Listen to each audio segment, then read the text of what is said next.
What is going on, everyone? Welcome back to another meeting hosted by the Gold Pot. Today, we have a very special guest joining us, Mr. Jeff Hagee, who is an entrepreneur and success coach who works with great minds to help them reach their fullest potential. Today, Jeff was generous enough to join us and share some of his knowledge. So, without any further ado, Jeff, thank you so much for joining us. Hey, thank you. I appreciate the opportunity to be with you guys. Yeah, man, we're super looking forward to it. So, today's layout is sort of going to start as a kind of story of how you started and where you got to, or how you got to where you are today, and then we'll sort of just hop into a few questions, and if anyone from the audience has any questions they can ask as well. So if that's cool with you, we could just get started. Yeah, absolutely. Okay, going back, I graduated from college with a major in entrepreneurship. Always wanted to do something on my own, be my own boss type thing. But right when I graduated, I got a really good job offer from a bank. At the time, I was living out in Alberta, and it was a really good opportunity. But I actually turned it down, not because I had another great job offer. It was because I was also a professional rodeo cowboy, and I just wanted to go be a cowboy, and so I didn't really want to get a real job. But long story short, I did end up going back to the bank, and then in 2005, that whole time I still had that entrepreneurial spirit. I got into real estate. I was starting to buy some student housing. I bought some mini storage facility and some other apartments, and I was getting more and more into the entrepreneurial side of things. And in 2005, I walked away from the bank and started my own manufacturing company. It was a manufacturing company involved in the real estate industry. We made artificial stone veneer. That's the artificial stone that you see on the front of houses and fireplaces and stuff like that.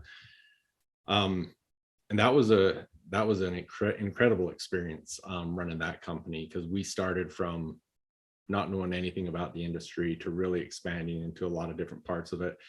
And since 2005, obviously the real estate market has gone through its ups and downs, and so we had to pivot a number of times. And we even, I started in southern Alberta, started a factory there. In 2006, I opened a factory down in Utah. We were shipping all over the nation, both Canada and the US. And then 2008, 2009 hit, everything crashed. We really had to pivot, figure out what we were going to do. Mostly where we got hit was in the US, and so a lot of our focus went back to Canada.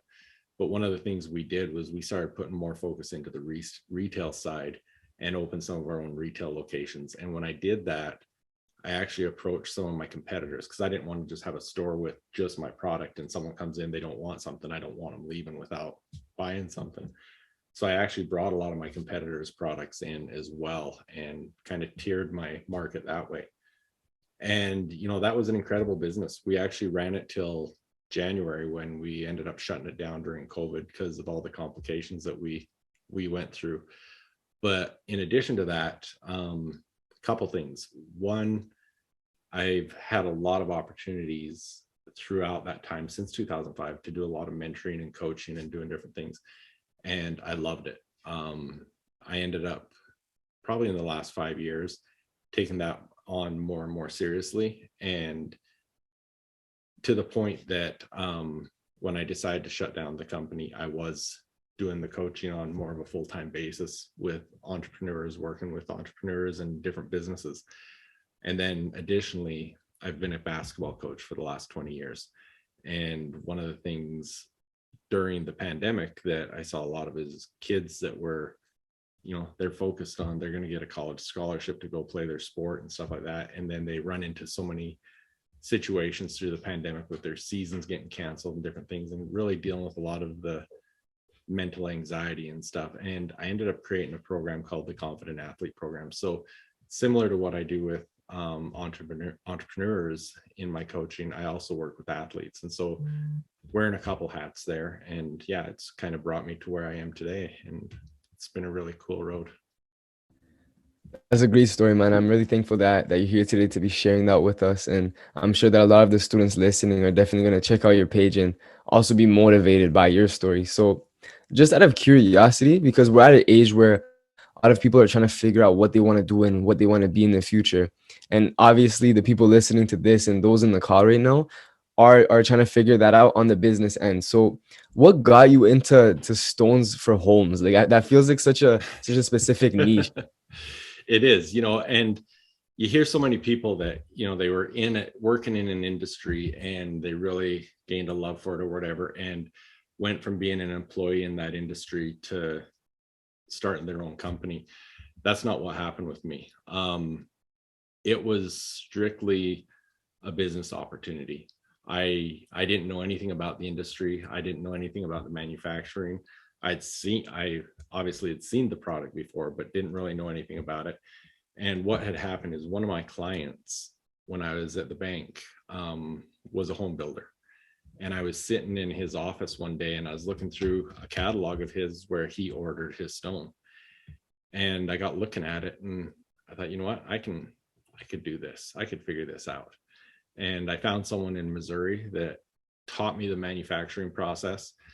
And I just started from the ground. I started from ground zero and built it from there. Um, Best way to do it? No. There was in fact, I can tell you, when I went to Missouri, on the way home, I had a layover in Dallas. And I remember sitting in Dallas thinking, you know what, this is a lot easier than I thought it was going to be. This is going to be simple. It's going to be a home run. And when I got home, I had already prepared the factory, got everything set up, and I went into production. And there was a specific color of stone that I wanted to produce right off the bat, because I really thought the color would be popular. And it was a dark brown. And I remember we did everything perfectly. Everything was right. And the next day we go back. That's when you take it out of the molds and see what it looks like. And so I was expecting this beautiful brown stone to come out. And, I would keep it on the back shelf forever, saying, here was the first stone I ever made. It was pink. It was nothing what I expected. And Right. it ended up being a really steep learning curve. And there is a lot we had to learn. And obviously we got there, but it wasn't as easy as I thought it was going to be. There's a lot we had to learn. And then, it's like in any business, there's going to be a lot of things you learn. And as you learn things in advance, there's going to be more. And the bigger and better you get, there's always that next step you've got to take. And so you've got to always be willing to take that next step and learn those things. I mean, obviously, it's easier said than done, but that's really a beautiful story to me because, as you said, you saw it in the catalog and then you went out and you started it from an idea that you just saw. Like, it just shows how important the taking the first step of actually implementing is. So, Yeah, that's a great point that you make, because everyone's got ideas. Everyone, exactly. you see something come out. How many people have you heard saying, oh, I had the thought of the first iPhone. I thought of that before Steve Jobs did. I thought of this invention, all these different things. It doesn't matter what you think if you don't take action on it, right? Yeah, exactly. And your story perfectly highlights that. And just to sort of run off that, so when you first started that business and while you were running it, did you actually have a passion for what you were doing, or you were more that entrepreneurial type where you enjoyed expanding the business? It didn't matter what it was that you were doing. That's a great question, because a lot of people say, find something that you love to do and you'll never work a day in your life, right? Find something that you love and you're passionate about, and it's like a hobby more than a job. Was I passionate about making stone? No, I wasn't. I was really intrigued about creating beautiful product. And most of our stone, like, we had a lot of stone that would go on multi-million-dollar homes and it would look absolutely amazing. But was I passionate about the stone industry? No. What I was passionate about was building business and creating that business and growing that business. Right. And just to sort of add a couple more business side of questions before we hop into like the mindset side of things, because I know you specialize in that as well. While you were saying your story, you said that you sold your business or you shut down your business. So I'm just curious as to why you didn't sell it or just wait until the pandemic went over. Financially, we got in a point we had to. So what we had done is, like I said, I live in Arizona now. We were in the middle of putting a deal together down here to buy out a big company that's already in existence down here. And when the pandemic hit, our investor backed out. He thought the real estate market was going to crash. Now, hindsight, the real estate market here has been unbelievably strong, like outstanding. So it would have been a great investment, but he backed out at that time. And then with the rest of our business, the majority of it was in Alberta, and we got shut down a bunch. And with, it doesn't matter if you're operating or not, you've got your fixed costs. And we had a lot of our fixed costs that were just rolling and rolling. And winter is very tough for us, and because it's a lot less business. And so when we went through the summer months that we were being shut down and being really strapped financially, when winter hit, it was really, we didn't have any options. Yeah, there were some options. People wanted assets, wanted the company and stuff, but it wasn't to the point that it was a viable transaction for us. So it ended up being a shutdown. Right, that makes sense. And obviously, sorry, how long has gone since this? I'm assuming it's pretty recent. I ran it for 16 years. So it was last January that I shut it down. Right. And obviously that was a hard choice to make, but knowing what you know now, if you could go to the start of the pandemic or just the start of any sort of downfall of a company, what do you know now that you would implement into your business if you could go back in time? There's actually a few things. One is, especially when you're starting out a business, is a capital intense business is a hard business to get into. Building a factory, especially when it's not something that we had experience in, that we were just starting from ground zero, building a company that is as capital intensive as ours was, meaning you have to put together a lot of funds to just say go, is difficult. There's a lot more risk with it. And when it's something like that, yeah, I guess part of it too is really knowing the business, because what happened when everything crashed in 2008, before that, there was quite a division in the market we were in, from the high end products to the low end products, and you could price it and make it profitable. After the 2008, it turned into more of a commodity, and profit margins really disappeared, and everyone was kind of on a level playing field, but it became a lot less profitable. And so when things got tough, it was a lot harder to grow yourself out of it through sales and whatnot. And like I said, your fixed costs never go away. They're always going. And so some of the things I look back on is, in 2008, we got hit really hard, but we had a failure isn't an option attitude and really pushed forward and had some good things happen after that time period. But then we also, went in 2016 when oil, especially being in Alberta, when oil crashed, that really had an impact on our business, because that fueled our market.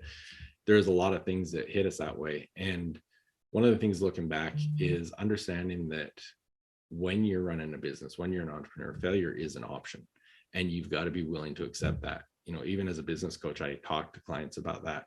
But in my mind, running my own business, I didn't take my own advice, because it was like, the investors were mine, my investments were mine, it was my company, it was my baby. I wanted to do whatever it took. If we would have been willing to accept failure the first time that we should have, it would have cost us a lot less money, and we could have turned around and taken the other investments that we made after that and probably done a lot better with them. But as we were building out of some of those holes, and then got hit, like I said, in 2016 with another big hit, and then building out of it again, and then got hit with the pandemic, it was a lot of roadblocks that we hit that could have been avoided if we would have accepted failure in an earlier stage. Yeah, I completely understand. And, that's a unique piece of advice, because, they always say, oh, just keep pushing no matter what, keep pushing no matter what, but you never hear this end of it. And now that I just sort of got you thinking about the past and roadblocks, and you talk to a lot of people, you've become a coach now. So when you talk to these entrepreneurs or these high-end performers, what's a common roadblock that you see them hitting that's pretty easy to avoid, and just principles that you can take out of that and implement it into anyone else's life? One thing I always tell people is stop believing your own lies, because our own limiting beliefs are the thing that hold us back the most. The things that where you see someone else being successful and think, well, why could I do that? I don't deserve that. I couldn't do the same thing that person's doing. But really, when you can wrap your mind around it and realize what your potential is, it's unlimited. And it's just a matter of consistently making the right choices and having the right strategies to move forward. But so many people have limiting beliefs. And it's funny because I work with people and they'll have something really successful going and they've still got these limiting beliefs holding them back. And so much of that, it stems back to, oh, my father said I'd never be able to make money on my own, or my brother said I'd be a terrible business owner. It's stuff like that that they can't get past, that they're always trying to prove, oh, I can prove my dad that I'm doing well here or something. But it's also the thing that's holding them back.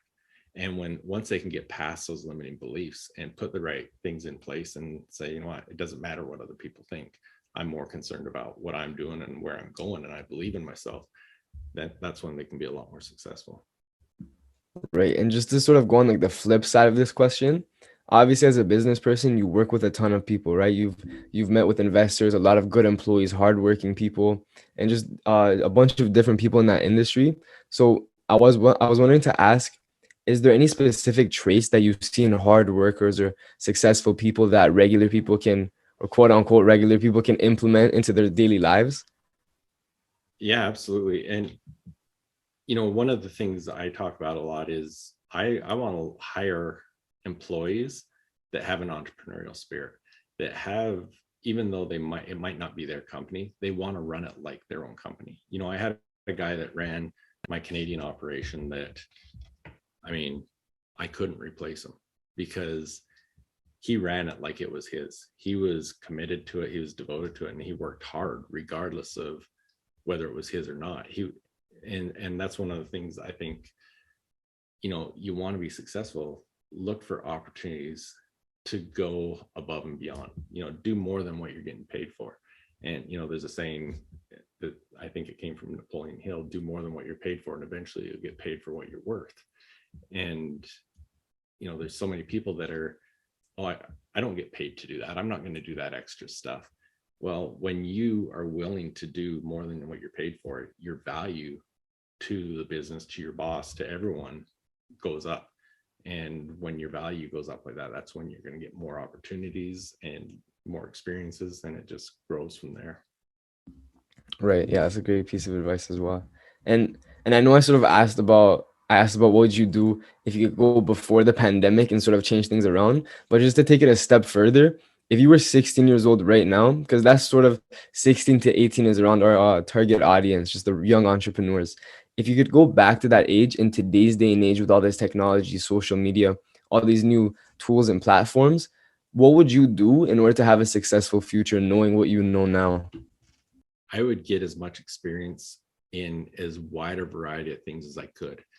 One of my biggest assets was, even though I wanted to be my own boss and go do my own thing, going and working for a bank to begin with was a huge asset. The experiences I went through in the banking industry taught me a ton. And especially if you know the area that you want to end up being in, if you can get experience working in that area, then it's amazing what you can learn from that. And so getting those experiences, whether it's, the experiences, it might be a job, it might be an opportunity just to work with someone short term or just to mentor with someone. The more you can learn about specific things, the more you're going to have opportunities to get more involved in those. Right, right. And then, so when it comes to getting this experience, would you suggest, I mean, that's of course the whole point of this meeting, right? We meet with entrepreneurs, CEOs, people like you every single week who are generous enough to join us and share this knowledge. So a huge part of this is experience, but a lot of students lack the resources of where to go out and get it because they don't have the connections or they don't know anyone in that industry. So when it comes to people like that, what advice would you give as to getting their name out there and going to find the opportunities? You know what? The thing about that is there's so many ways. I mean, mentors are such a huge thing. And if you can find someone that'll mentor you through a process, that's fantastic. But you don't have to find a specific person that's going to one-on-one mentor you. Because, I mean, I was talking about Napoleon Hill earlier today. I mean, you can go get all Napoleon Hill's works and read his stuff. There's so many biographies, autobiographies out there that you can learn so much about people. You know, even audiobooks, podcasts. There's so much that you can learn about industries or certain topics. I'm a big believer in personal development. I mean, you guys that are on the video can see my library behind me. I'm reading every day. There's so much that we can absorb and learn about different things from content that's out there. You don't have to sit and talk with Elon Musk to learn about what he thinks. You can find out how he thinks and what he thinks through so many different avenues. But it's also being willing to put yourself out there and being willing to be told no. You know, you reaching out to me and asking if I would be on this could have easily been a no, but you wouldn't have known if you hadn't asked, right? And so it's being willing to reach out to people and say, you know, can I have 10 minutes of your time, or can you tell me about this?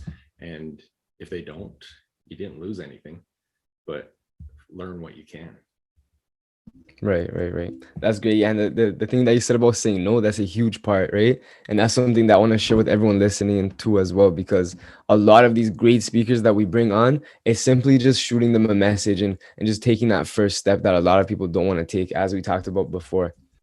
But so I also want to give the other students some time to ask a few questions because our time is running out. But just sort of the last thing that I have to ask you is, what do you think is the best way to understand yourself, find yourself, and find what you're passionate about, to sort of set yourself ahead and not waste time doing things that aren't necessarily important?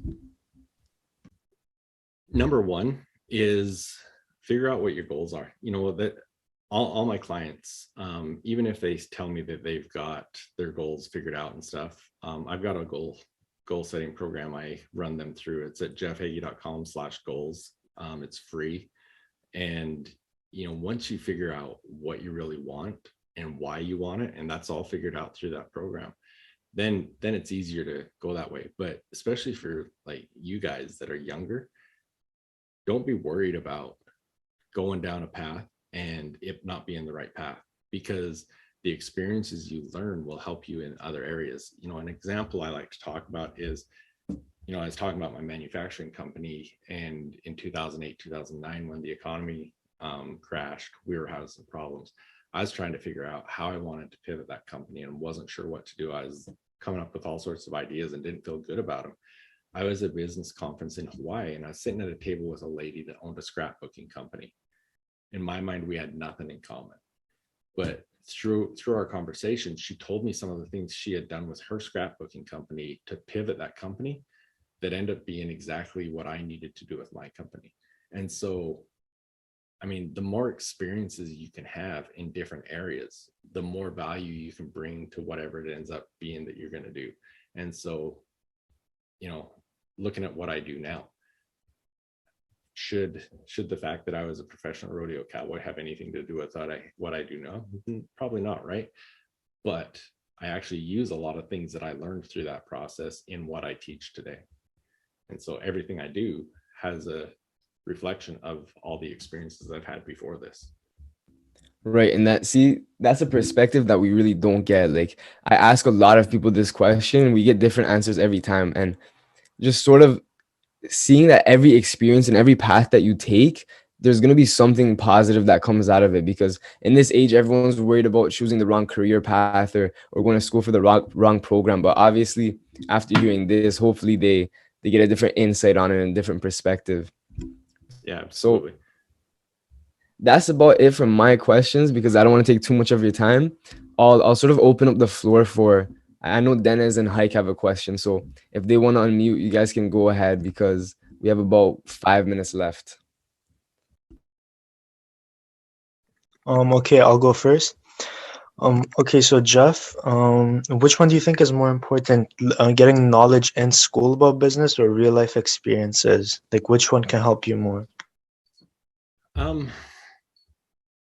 don't get me wrong. I think the school experience and knowledge is extremely valuable, but the real life experience is where you put that to the test.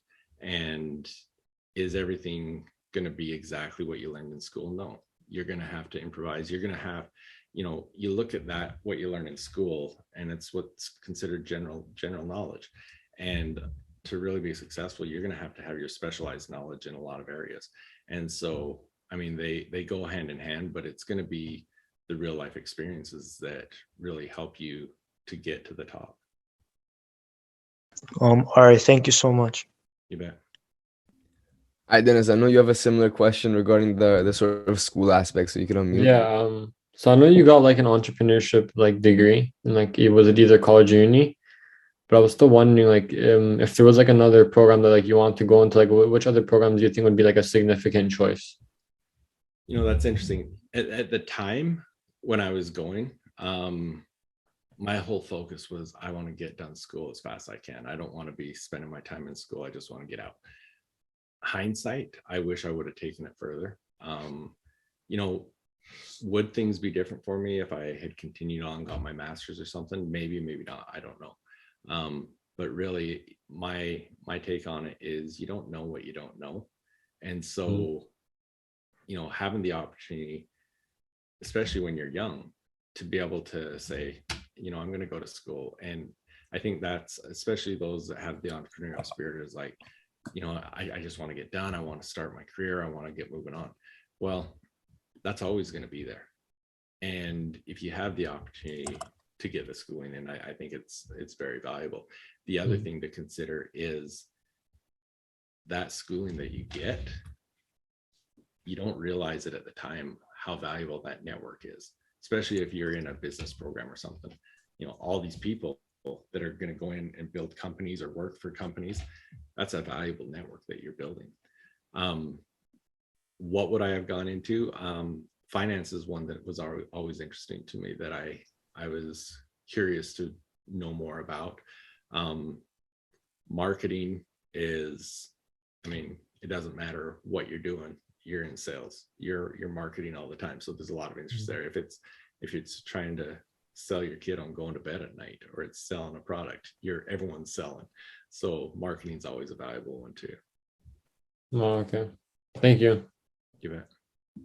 All right, man. So we only have about 1 minute left. I know that you're a very busy guy. We don't want to take too much of your time. And I really appreciate you joining us today. So I just want to personally say thank you for accepting the offer and joining us today. We got a ton of value from it. And I'm really looking forward to sharing this with the rest of the students as well. Awesome. No, thank you. I appreciate the opportunity. Love to have you guys follow me on Instagram at Jeff Hagee Coaching, and at jeffhagee.com. There's a lot of free resources on there too. All right, perfect. And if you guys are seeing this on any sort of platform, I will link all of his social media below. And just to mention one more thing, I've got 3 different podcasts. One is a daily podcast, just a quick, usually 5-minute one that just try to talk about some of the mindset and entrepreneurial things. So that might be something you're interested in, daily success strategies. All right, perfect, man. Thank you so much. Thanks, guys. See ya. Have a good one.